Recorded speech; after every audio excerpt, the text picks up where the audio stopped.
Oh my god, if this is the sound quality that you want and the video quality that you want, I've got the perfect setup for you! I've motovlogged a couple times now with this helmet, and I've tested the sound quality to make sure that it works every time, and lo and behold, it frickin' works every time! I am almost embarrassed to say how many years it's taken me to find a setup that will work for me, that will not crap out on me.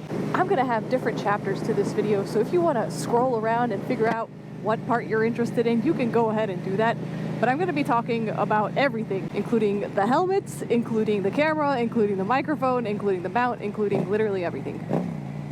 Okay, I'm going to go in order and talk about the helmet first that I'm motovlogging with. This is the Sedici Strada II helmet. I got it back in May when I was at the Get On Moto Fest down in Texas with Revzilla. So I've had it for about 3 months now, and I've been motovlogging with it for about 2 of those months. So full disclosure, our friends over at Revzilla did give me this helmet as like a gift for being a part of the Get On Moto Fest, which I very much appreciate because I didn't bring my helmet down for that entire weekend, so I couldn't have done any test rides. But regardless of that, I really do enjoy it. Before I was vlogging with the AGV K3 Evo, which is no longer in production, the one that I had the helmet mohawk on. Yeah, that one. That one's no longer in production. It's kind of old, so I was really due to get a new motovlogging helmet, so Revzilla really came in clutch.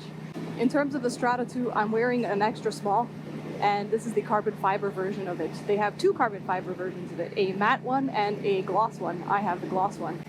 And if I do say so, it looks really badass. The styling of it kind of reminds me of something like Icon would put out. We're gonna talk more about it after this corner. Yeah, buddy. That's how they said to do it at the MSF course. Get real love down here. I messed that one up a little bit, but that's alright. So the outside looks sweet. I really like it with the smoked visor. I know a couple weeks ago I had a poll out on my Instagram and on here on YouTube.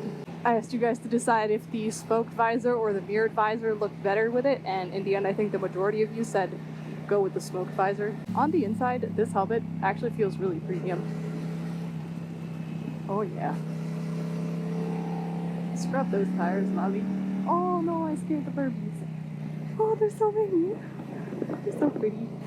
Okay, I love birds. In terms of quietness, it is, I don't have a lot of helmets to compare it to because I haven't ridden with a crap ton of helmets, but it is quieter than the AGV Corsa R, which is like kind of my daily helmet that I wear when I don't motovlog, and it is lighter. It feels lighter than that helmet. I'm not sure what the actual gram specs are. I'll put them on the screen to like compare the two because they're both extra small. But this one just feels lighter than the other one, which is surprising because I have a GoPro strapped to it. I have the Cardo on it, so I know that adds a little bit of extra weight. It feels nice. So on longer trips, I would rather honestly take this helmet than the Corsa R. In fact, there was a time when I motovlogged with the Corsa R, and I promptly stopped because, wow, that was annoying. It was really annoying to motovlog with the Corsa R. It was extremely heavy, and putting the GoPro on it just made my entire neck hurt. I was not about that. But this one I've had no issue with. So if you're looking for a motovlogging helmet, honestly, I would recommend finding a helmet that is on the lighter side because you are going to be putting a bunch of stuff on it for your motovlog setup. I do think the airflow on this helmet is less than what it is on like the AGVs, which tend to be like pretty heavily aerated. But yeah, I'm not really complaining about that because I like that it gives me good sound quality on the inside of that. Like, it's not gonna mess my microphone up right now. And I don't have like a dead cat or anything on this microphone at the moment. It's just like that little foamy thing that it comes with, and it's like tucked behind the cheek pad. So very happy with the airflow on it. The pads inside are really comfortable. No complaints about the pads 3 months into it. They haven't like recessed or like battered down to like the point where it's too loose on my head or anything like that. It still feels fine. They do give in a little bit, and when I first got it, it was like a little bit tight on my head, but now that I broke it in after a couple of wears, I feel very comfortable with it. Alright, so this is the helmet that I'm using for motovlogging. Let's talk about the actual setup that I've got going on. So let's start with the camera. I'm riding with the GoPro Hero 8.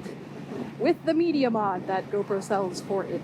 This is not the Hero 9. I don't know anything about the Hero 9, except that it kind of looks the same, but it has like a way bulkier media mod than the Hero 8. So I kind of didn't like that, so that's why I went with the Hero 8. I wanted like a smaller media mod. If you're trying to get clean audio out of this camera, you are going to need the media mod. You cannot just get the GoPro. You need the GoPro plus the media mod. The microphone. Oh my god, do I have some stuff to say about the freaking microphone. What a pain it has been to try and get a microphone that will work every single time that I go motovlogging without fuss. I had the purple I can't even say the name. The purple Panda. Ugh. That's what I was using before because I saw that C2W recommended it, and for a while, and by for a while I mean 3 motovlogs, it worked just fine. And after that, it stopped working. Randomly, it would cut in and out, there would be crackling noises, and I ruined hours and hours and hours of good motovlog footage on the Purple Panda. Maybe people who are using it initially give it a good review because they don't ride with it long enough.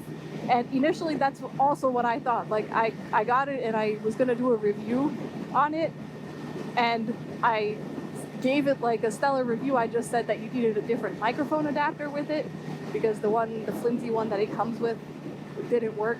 Okay, I take back everything I said. Everything. Do not use the Purple Panda. Forget it. Don't bother with adapters. If you have to use an adapter to plug into the media mod to make it work, you do not buy that microphone. And this has been the holy grail that has saved my motovlogging experience so that I could stop crying over the hours of lost footage and audio that I've had to deal with in the past. It's $20, not $40 like the freaking Purple Panda. Freaking overpriced, marked up, white labeled AliExpress piece of junk that microphone is. Ugh. It makes me so mad to even think about it. Don't buy the Purple Panda. Get this one instead. It's $20. It works like a charm. There's no adapter, and the sound quality is clean. It's so clean. It's just as good as the Purple Panda if the Purple Panda actually works. Like I said, I just have it tucked behind the cheek pad of my helmet. It's like not a big deal at all. You could also put it just in the front of your helmet here, like around here. It works. There's nothing more to say about it. Thinking about a motovlog setup, you need to be mindful of like TRS or TRRS or TRSS connections in terms of microphones. That's why you sometimes need adapters. This one does not. This one it just plugs into the media mod and it's great. So to recap, you're going to get the Hero 8 with the media mod and the microphone that I linked down below. It's the Movo ACM something. It's got some letters and numbers in there that I don't fully remember, but it will be linked in the description. Best $20 purchase I ever made. Honestly, I might just go back and buy a second one just in case they stop making it. Although why they would stop making this holy grail of a product, I don't know. The other camera that is technically, I guess, part of my motovlogging setup is the one that's here on the bike. This is an old camera. I don't even know if it's being sold on GoPro's website anymore. I don't think so. It's just the Hero Session, the regular Hero Session. If you want the angle that I'm getting, you can like MacGyver your own GoPro mount with 3M tape, Sugru, or any kind of like JB weld whatever material. But if you want to be a little bit more professional and clean about it and not damage your helmet, I suggest you check out the website Chin Mounts. Chin Mounts is a small business. One guy like basically 3D prints mounts that are specific for every motorcycle helmet. I'll put a photo and a close-up of the one that they made for the Sedici Strada II helmet. That's the one that I have on this helmet right now, and this is the angle that I get with it. It's been on here for a couple weeks now. It's fine. It sticks. I did have to go in with like a hairdryer a little bit and like push it down to make sure that it got a fit on the helmet correctly. I will link my affiliate code with Chin Mounts down below if you guys are interested in getting one. Also, look, this is the sound quality on this microphone even when I have the visor up. Not that I want to keep the visor up for a really long period of time because it hurts my eyes to get all this wind in it, but yeah, this is it. The sound quality is good even when the visor's up. I really recommend the microphone. The rest of the nuts and bolts that you need for this motovlog setup, like J-mounts or like those little GoPro doohickey thingies that you have to screw in to hold the camera in place, like go on Amazon or something and just buy yourself a bulk pack of different types of shapes of mounts and screws and you'll be fine. You'll find something that works.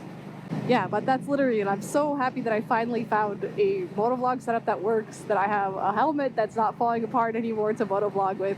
I feel like I'm moving on up in the world in terms of in terms of a motovlogger. I've literally had so many cameras where I've gone through 4 different cameras since I've started motovlogging on this channel that have all just disappointed me in one way or another. So finally found the setup that works properly for me. If you enjoyed the video, give it a thumbs up. I appreciate you guys being here, and I will see the Spicy Squad in the next one.